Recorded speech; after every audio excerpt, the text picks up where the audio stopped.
Ok. Vamos lá.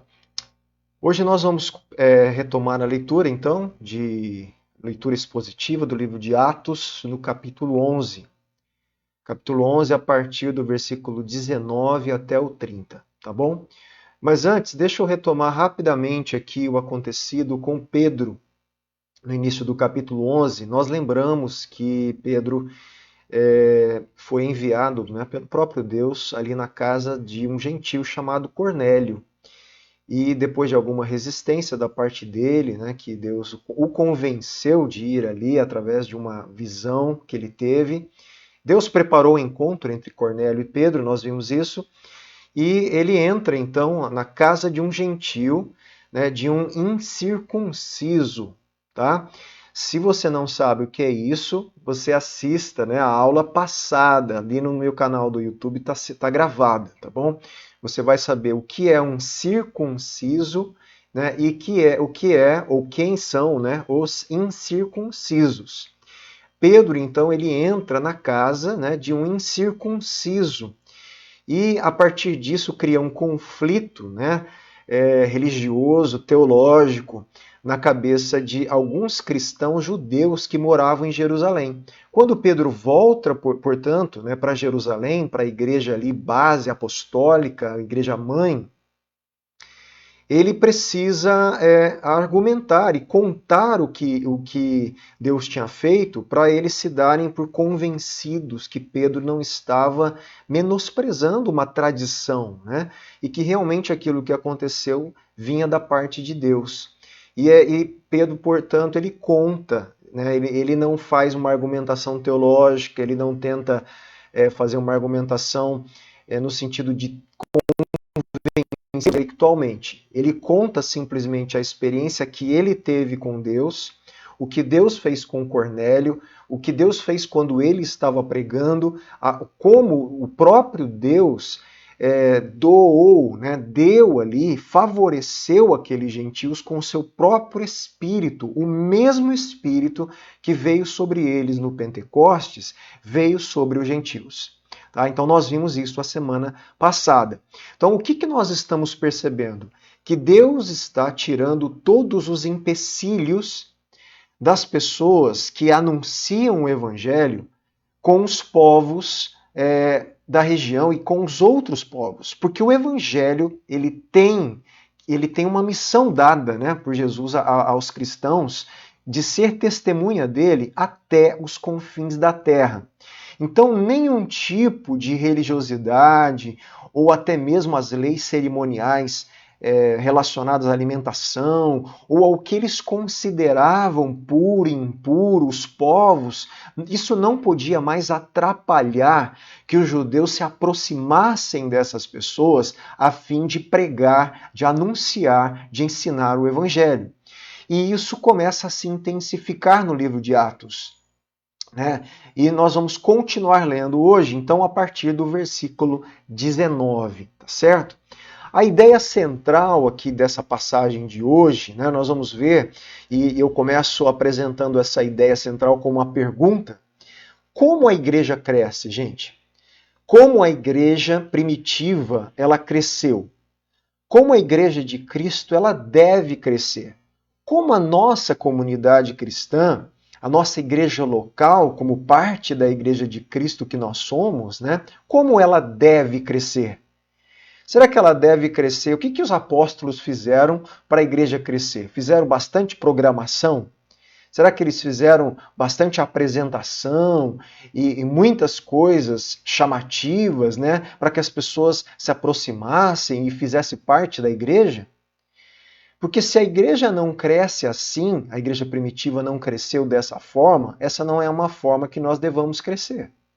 Nós temos que crescer como igreja local do mesmo jeito que a igreja primitiva cresceu, com os mesmos princípios, né, com os mesmos elementos e bases e fundamentos da igreja. Então, olha só, como a igreja cresce. A igreja cresce à medida que o poder do Espírito Santo impulsiona, né? Que o poder do Espírito Santo empurra os cristãos a fazer uma coisa: A fazer o quê? A anunciar e ensinar a palavra de Deus, a fazer discípulos e a dar testemunho do Evangelho. Então vamos lá, como a igreja cresce. Como a nossa igreja local, vamos lá, Ministério Fonte de Vida, e você que pertence a uma outra igreja local, como a sua igreja local, ela deve crescer no sentido bíblico, do crescimento bíblico, quantitativo e qualitativo da igreja. Ela deve crescer à medida que cada cristão da igreja, impelido pelo Espírito Santo, ensina a palavra de Deus aos outros. Faz discípulos e dá testemunho do Evangelho, além das fronteiras da nossa casa, da nossa igreja local, né? Até onde Deus nos levar. Aonde nós formos, o Evangelho, o testemunho de Cristo deve ser anunciado.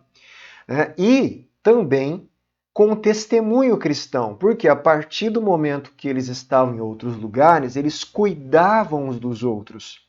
E eles começavam então a suprir as necessidades de outras comunidades cristãs, né, comunidades de outros cristãos. Então a igreja, fundamentalmente, uma forma muito simples, mas objetiva, aqui não como um modelo de crescimento, não é isso, né, mas como princípio. O princípio do crescimento da igreja é o quê? Cristãos impelidos pelo Espírito Santo a pregar o evangelho e fazer discípulos. Fazer discípulos de quem? Fazer discípulos de Jesus. Fazer pessoas seguidoras do evangelho, seguidoras então da obra e da pessoa de Cristo. É assim que a igreja cresceu na igreja em Atos e é assim que ela deve crescer nos dias de hoje. Deus não mudou a sua forma de executar o crescimento da sua própria igreja, não ficou ultrapassado. Apesar da gente poder ter uma formatação mais moderna nos nossos edifícios, né, nos nossos lugares de reunião, isso não tem problema nenhum, gente. Deixa eu tentar aqui, né, antes de ler o texto, porque isso é muito importante, eu leio rapidamente a história aqui. Mas não tem problema, nós temos uma música contemporânea na nossa igreja, bons músicos, não tem problema nós temos uma parte de arquitetura da igreja mais moderna, não tem problema de termos um bom som, cadeiras boas, confortáveis, um ambiente agradável para a gente estar ali se reunindo. Nada disso é problema. Mas isso não pode ser o carro-chefe de pessoas se achegar a nós, fazer parte. Por que você vai naquela igreja? Ah, porque lá tem uma cadeira confortável. Ah, porque lá tem músicos ótimos. Esses não são os motivos que as pessoas têm que fazer parte da igreja. Por que você vai naquela igreja? Porque ali eles me ensinam o evangelho. Porque ali eu conheço a palavra de Deus. Porque ali eu tenho me tornado um seguidor de Cristo. Porque ali eu tenho entendido a minha missão e o meu papel no reino de Deus. Tá? Então é por isso que nós temos que estar numa igreja. Ah, eu estou na igreja porque o pastor é muito legal, né? Porque não sei quem ali. Tudo isso é gostoso, é bom, pode fazer parte, mas nós temos que estar numa igreja porque a palavra é ensinada, o evangelho é ensinado e eu sou levado a me tornar um seguidor de Cristo. É por isso, e a igreja deve crescer a partir dessa verdade e dessas verdades. E aí, então, o fruto do Espírito nascer no meio dessa comunidade, né, que é o cuidado mútuo, né, o cuidado cristão, o cuidado da comunidade. Tudo bem? Então, como a igreja cresce? Leia de novo aí, assista depois o vídeo de novo e lembre-se disso. Texto aqui em contexto. As primeiras palavras dessa sessão, 11 e 19, nós vamos ler aqui, trazem à memória o capítulo 8 que nós já estudamos, tá? Que é a perseguição, morte de Estevão, né? E então a dispersão dos cristãos judeus de fala grega, em razão da perseguição que rompeu depois da morte de Estevão. Esses cristãos, então, que moravam ali em Jerusalém e foram espalhados por causa da perseguição, o que aconteceu? Eles começaram, nós já vimos, eles levaram o evangelho além das fronteiras de Israel. Eles levaram o evangelho não mais só fora de Jerusalém. Levaram fora de Jerusalém, além da Judéia, além da Samaria, além da Galiléia, para a região fenícia, Ciro-fenícia, né? E foi ali, depois nós vamos ver Antioquia, e assim vai, né? Vai longe, né? Depois toda a região ali da Grécia, da Ásia, e o evangelho vai se expandindo até Roma, né? E outros lugares mais longínquos, porque essa é a missão da igreja, espalhar o anúncio do evangelho a todas as nações. Lucas se detém no relacionamento aqui, gente, entre a igreja de Jerusalém, tá? Lembra que a igreja de Jerusalém, ela é a matriz, ela é a sede, aqueles discípulos de Jesus, os 11, né, que ficaram, e depois o outro que foi escolhido ali. Então, aqueles 12, então, portanto, discípulos, os apóstolos de Cristo, eles estão na igreja de Jerusalém. É a igreja dos apóstolos, é a igreja matriz, é a sede ali da doutrina apostólica, da doutrina central que vai ser ensinada a todas as outras igrejas. Tá? E eles vão definir, inclusive, alguns pontos de divergência que nós vamos ler isso em Atos. Então, Lucas relata o relacionamento entre a igreja de Jerusalém, que é própria dos judeus, vou falar aqui, né, dos judeus da Gema, e a igreja já de Antioquia, que já está fora de Israel. Né? Calma aí que eu vou mostrar um mapa de novo para vocês. O relato deixa claro que, embora os discípulos se encontrem dispersos em lugares distantes, a igreja permanece unida no ensino e no compromisso mútuo de seus membros com Jesus Cristo como o Senhor. Então, Jesus, o nosso Cristo, o nosso Senhor, é Ele quem nos une em um só corpo, em um só povo, como uma só igreja, que nós temos que entender que não pode haver divisões entre nós. Né?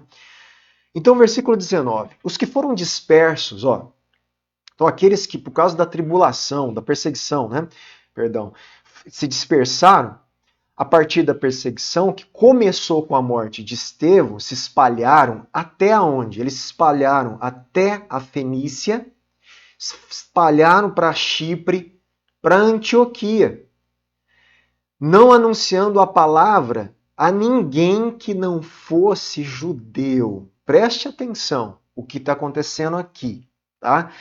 Então vamos lá para o mapa. Esse é o mapa atual, tá bom? Não é o mapa antigo. O mapa antigo é aquele que eu tenho mostrado aqui para vocês.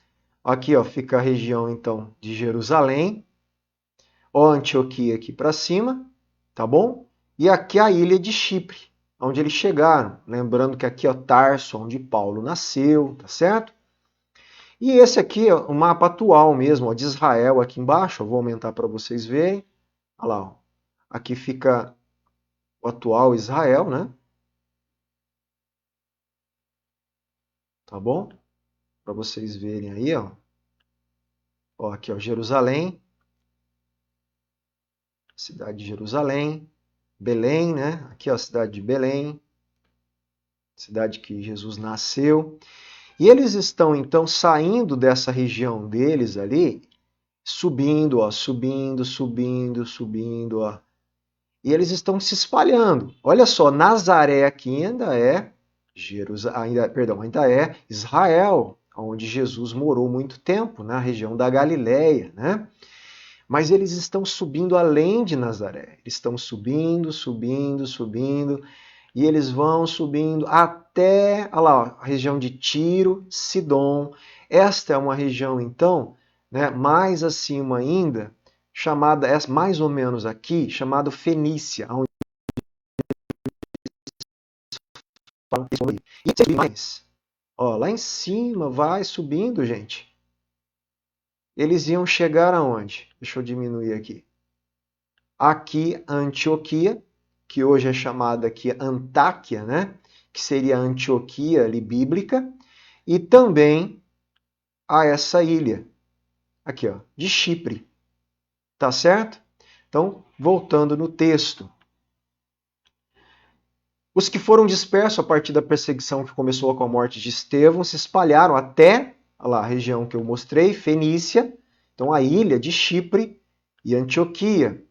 Mas o que eles estavam fazendo? Eles não estavam anunciando a palavra, não estavam pregando o evangelho para ninguém que não fosse judeu.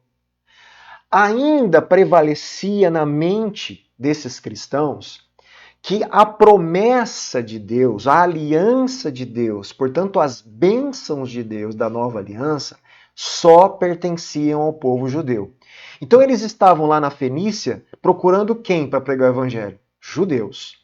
Eles estavam indo lá para Chipre procurando quem para pregar o evangelho? Só os judeus, o povo puro, o povo de Deus, que então deve fazer parte da nova aliança. Eles foram para Antioquia e eles procuraram judeus. Então, numa grande parte ainda da igreja de Jerusalém, e mesmo esses cristãos, eles ainda que estavam espalhados, eles começaram a pregar o evangelho em outras regiões, mas ainda não tinham conseguido entender que o evangelho, para as pessoas lá de Antioquia receberem o evangelho, eles não precisavam se tornar judeus antes para depois conhecerem o evangelho e serem salvos e serem reconhecidos como povo de Deus. Na nova aliança não funcionava mais assim. Todas as pessoas não considerem mais puro aquilo que eu purifiquei, Deus falou para Pedro. Então, o povo de Antioquia, inclusive o gentio morador de Antioquia, o fenício, o morador de Chipre, que não era judeu, esses também deveriam ouvir o evangelho e poderiam ser salvos sem se tornar judeu, e eles poderiam ser salvos pela graça e fazer parte do povo de Deus a partir do que Cristo fez por eles.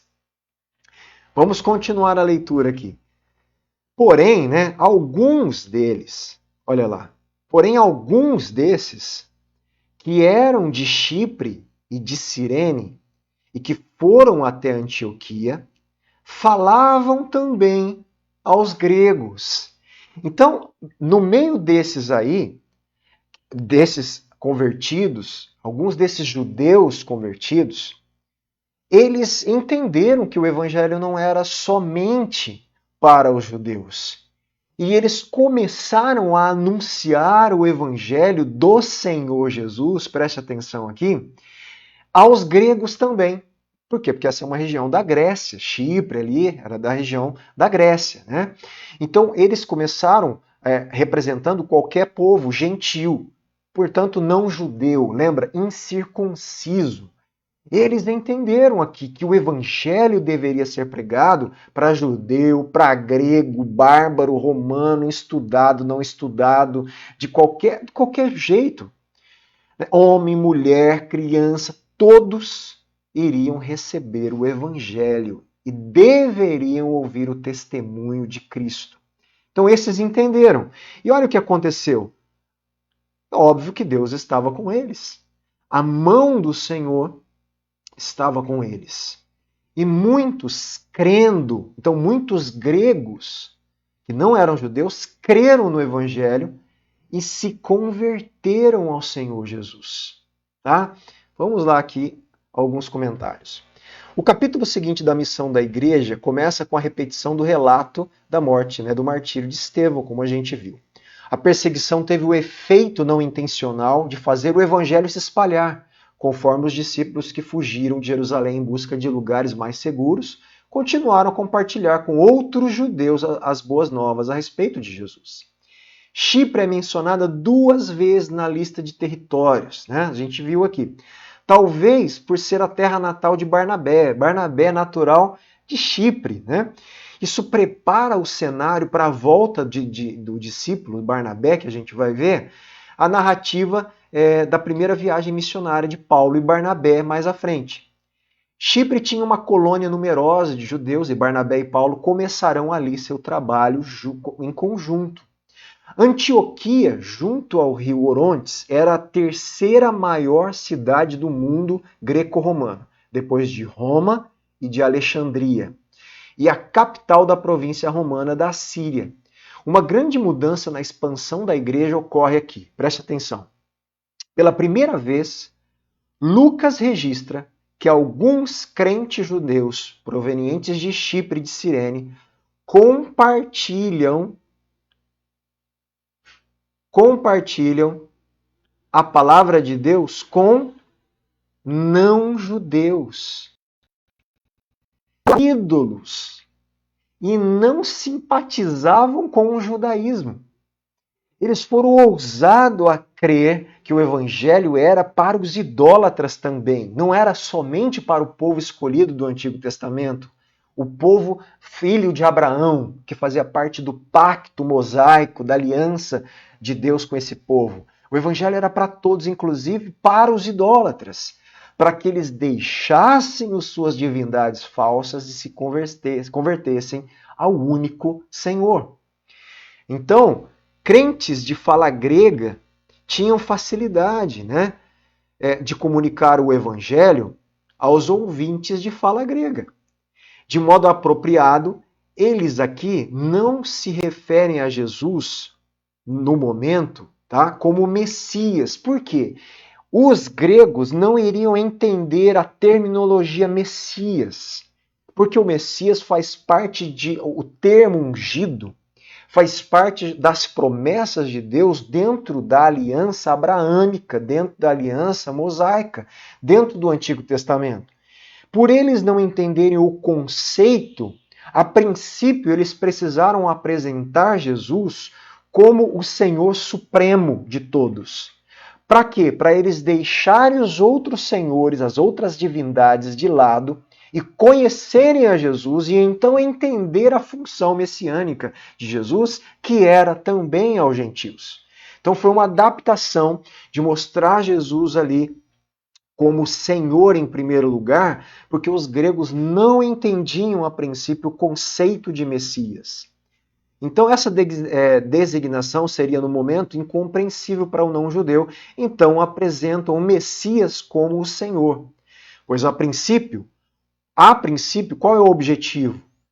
É levar os ouvintes a abandonarem os deuses falsos e voltarem-se para o único Senhor verdadeiro.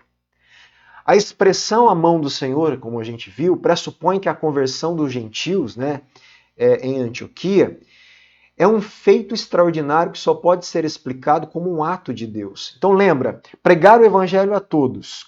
Você vai conseguir converter as pessoas? Nunca. O ato de converter as pessoas é um ato do próprio Deus, é a mão do Senhor. Aqui eu acredito, inclusive, que é referente ao que o Espírito Santo faz. Nós podemos dizer que o Espírito Santo ali está metaforicamente representado na mão do Senhor. É o Espírito Santo quem convence o ouvinte que o Evangelho é verdade e o converte a Cristo ao Evangelho e faz esse homem, essa pessoa, essa mulher acreditar no Evangelho. Então nós temos que lembrar, não é papel nosso convencer ninguém da obra de Cristo. O nosso papel é pregar, anunciar e ensinar. Quem vai convencer é a mão do Senhor, é o Espírito Santo de Deus, tá bom? O cristianismo se torna tão forte em Antioquia que a cidade passa a ser, presta atenção aqui, interessante, importante também, a cidade de Antioquia passa a ser uma sede, um centro da missão da igreja ao mundo gentílico, ao mundo greco-romano. Então, Jerusalém é a sede da igreja para, obviamente, ali ainda, como sede teológica, principalmente, e doutrinária, para todas as igrejas do mundo, da época. Mas ela tem ali uma base de missões para os próprios judeus. Começa um centro ali muito forte de reunião de pessoas ali, inclusive com Paulo e Barnabé também, e a partir desse momento, que Antioquia se torna também um centro, uma base missionária, a gente poderia falar nos nossos dias, uma base missionária de envio de homens, mulheres, pessoas, discípulos, de tudo com que a gente quer pregar o evangelho, para o mundo não judeu, para as pessoas de fala grega, para as pessoas de fala, né, do latim, de outros povos ali, né, de outras etnias, de outras línguas, outros idiomas, do jeito que Deus tinha mostrado no Pentecostes, que deu a eles a dádiva ali de falar outras línguas. E o evangelho deve ser anunciado em todas as culturas, etnias e povos. Então, lembra bem, há uma sede, então, em Jerusalém, doutrinária, e agora uma base missionária em Antioquia, porque ali começam esses homens a entender que o evangelho deve ser anunciado também aos não-judeus. A notícia a respeito deles chegou aos ouvidos da igreja que estava em Jerusalém. Tudo chegava em Jerusalém. Jerusalém era a base teológica, doutrinária. Chegava aos ouvidos dos apóstolos que estavam ali. E aí, Jerusalém, o que eles fazem? Enviaram Barnabé até Antioquia. Então, eles enviam sempre alguém, não sabemos, aqui não fala, mas normalmente nunca sozinho, né? Aqui não fala, a princípio Barnabé foi, né? E ele foi o representante, como realmente um embaixador da igreja apostólica, para saber o que está acontecendo, apoiar a igreja ali em Antioquia. Então, Barnabé é designado para isso.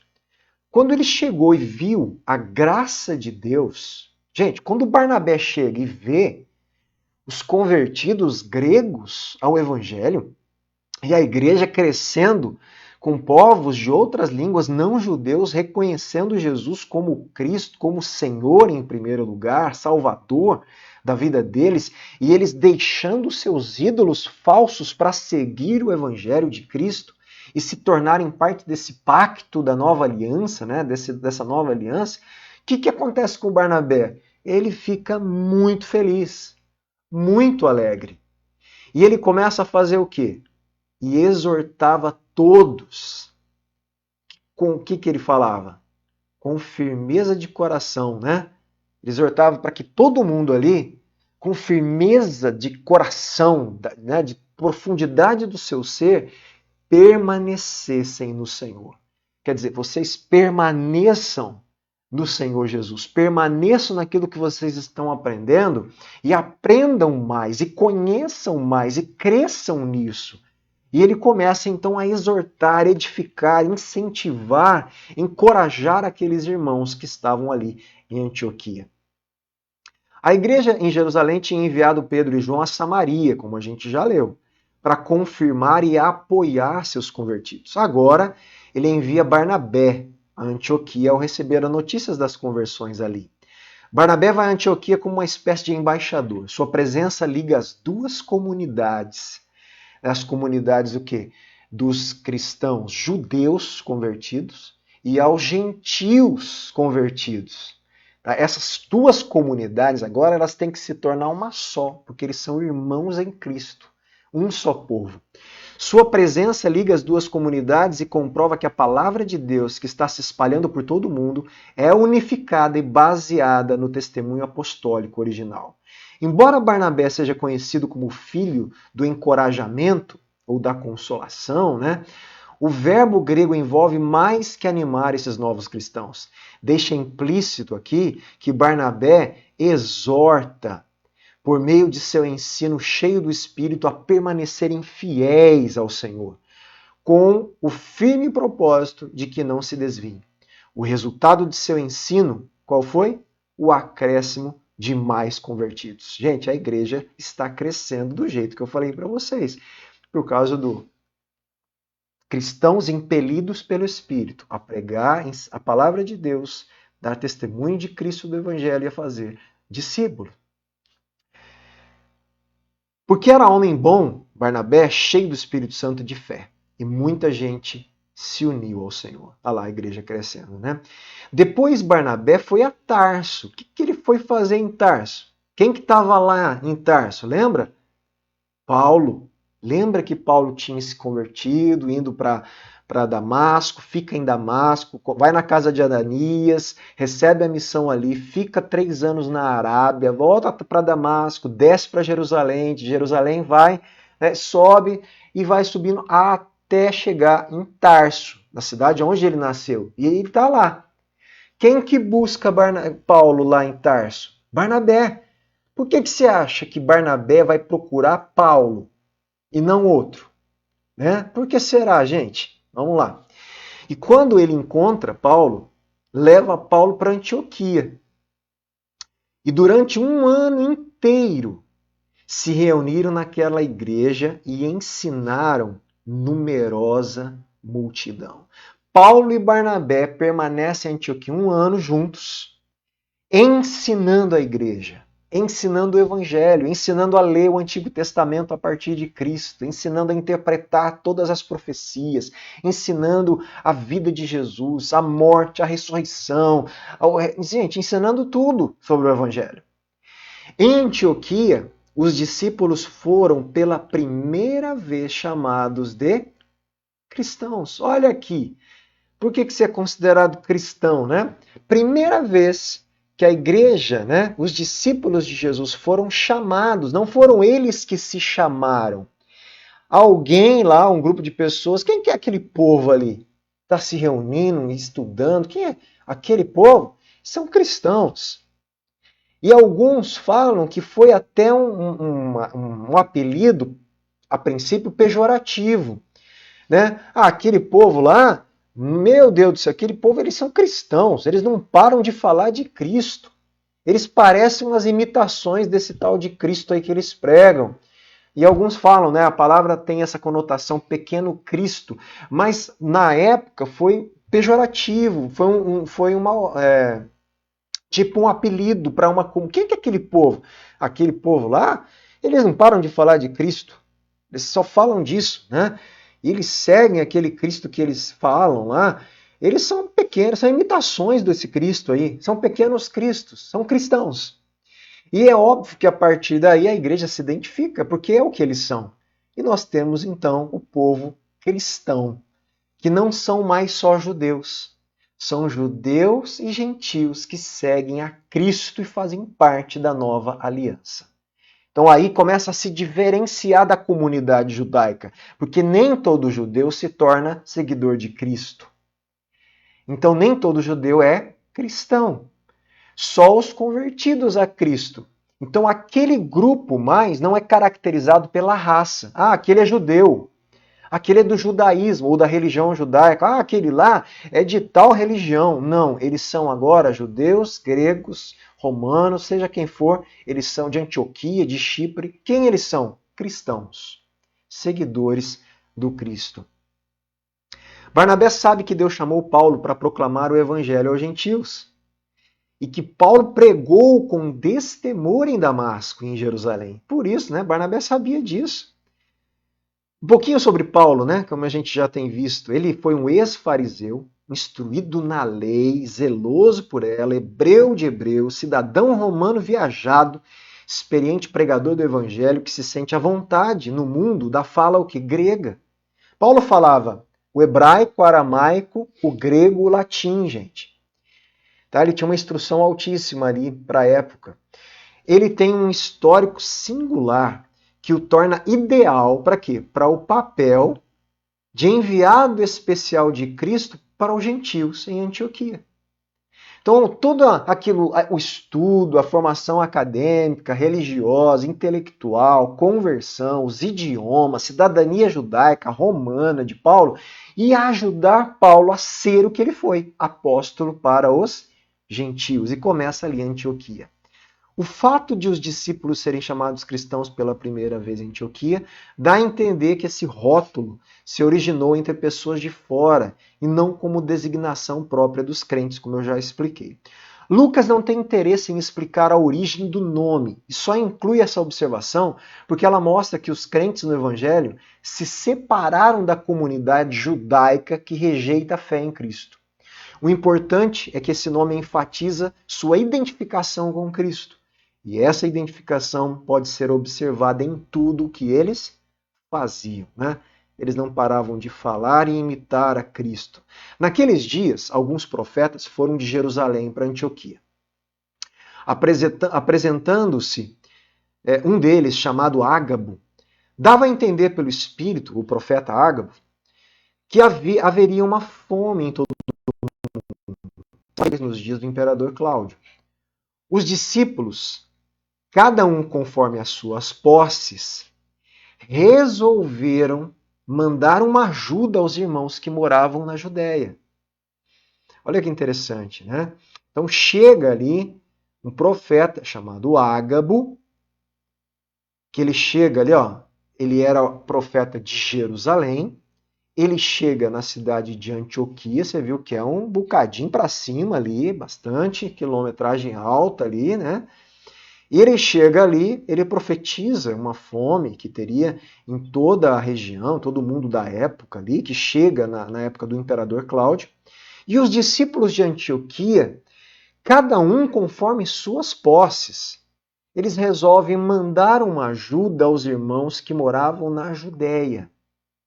E eles o fizeram, enviando essa ajuda aos presbíteros por meio de Barnabé e de Saulo, do apóstolo Paulo. Tá certo?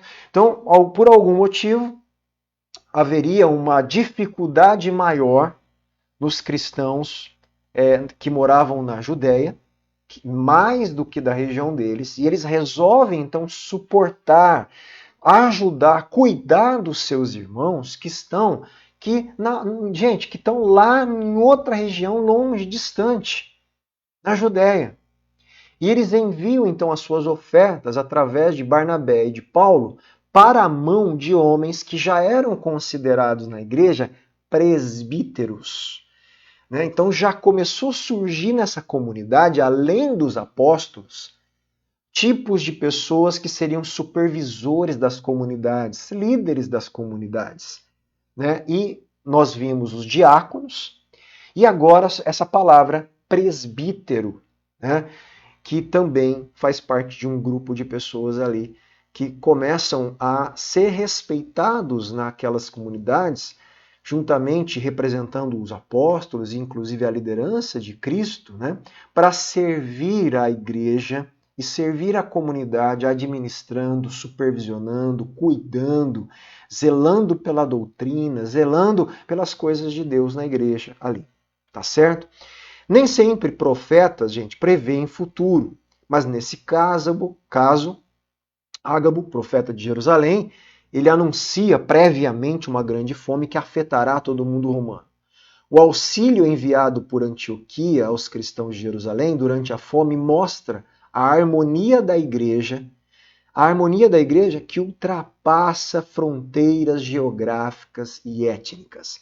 Você que é cristão, gente, não perca a consciência que nós temos irmãos, irmãos nossos em Cristo, irmãos da Europa, irmãos que são nós, que são dos Estados Unidos, irmãos nossos que são de outros países da América Latina, irmãos nossos que são do continente africano, irmãos nossos que são da Índia.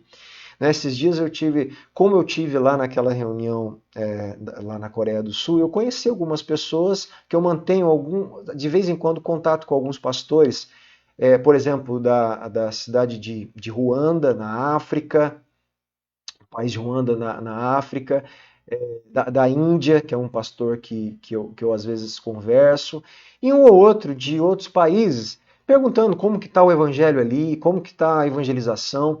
Então é gostoso porque você faz parte de uma comunidade, uma só igreja de Cristo espalhado na face da terra. Então eu tenho irmãos indianos, paquistaneses, irmãos nossos lá sofrendo perseguição no Afeganistão. Irmãos nossos que estão na Etiópia, no Egito, irmãos nossos que estão no Japão, na China, na Coreia, irmãos nossos que estão ali no Paraguai, na Argentina. Nós fazemos parte de uma família só, do corpo de Cristo. Essa consciência ela é importante nós termos, porque tira a nossa mentalidade no nosso mundinho só, da nossa própria cultura e nos põe na condição de ver como a igreja de Cristo está espalhada na face da terra. E além disso, desejar contato com esses nossos irmãos.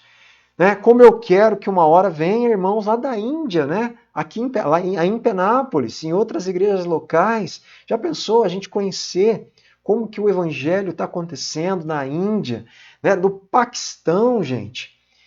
Países, né, que a gente nem sabe a cultura da época, do lugar ali, a gente nem conhece direito. Como seria gostoso receber, hospedá-los, ouvir, eles terem experiência juntamente conosco do nosso povo, da nossa cultura. Essa interação, ela deve ser desejada e a gente como igreja deve buscar que isso aconteça de alguma forma. Nós vemos um pouquinho disso, né, quando alguns missionários que estão, né, no meio desses povos passam ali pela gente, né? Nós vimos em Penápolis missionários de Moçambique, né, que teve um moçambicano com a gente, e outros missionários que não são, que são brasileiros, mas estão nesses campos de missões e tudo, mas é extremamente importante, né? Esse tipo de vínculo. A igreja de Cristo é a nossa igreja, tá certo? A igreja de Antioquia imita de Jerusalém ao compartilhar recursos aos necessitados, pois o mesmo Espírito Santo opera em seu meio. Barnabé já tinha dado exemplo, né, de compartilhamento generoso de bens materiais. E ele e Paulo são encarregados de levar a oferta. Eles não procuram ajudar a todos na região, mas apenas aos irmãos em Cristo. Mais adiante, no ministério de Paulo, ele assumirá o trabalho de ajudar os pobres dentre os santos de Jerusalém. É importante, isso é outra situação. Presbítero, então, literalmente a palavra traduzida na forma literal é anciãos, mas nessa situação, termo geral para os líderes principais da igreja local. Os presbíteros aparecem pela primeira vez em Atos e servem ao lado dos apóstolos em funções de autoridade. Nesse caso, eles desempenham um papel semelhante ao dos diáconos helenistas, que a gente estudou lá no capítulo 6, na distribuição de recursos aos necessitados. Portanto, gente, para a gente encerrar por hoje aqui a nossa passagem, nossa leitura expositiva, as últimas considerações. Então, lembrando aqui, Antioquia se torna o centro do trabalho missionário no mundo gentílico. Então, Jerusalém, base doutrinária apostólica. Antioquia começa a se tornar uma base missionária para o mundo não judeu. 2. Os discípulos são distinguidos de outros grupos judeus, quando eles são chamados de cristãos. Porque a princípio, na cabeça do povo da época, era tudo um bando de judeu, tudo judeu. Esse povo, judeu, porque eles eram. Aí, de repente, o judeu, o grego, aceita Cristo, mas ele não se torna judeu.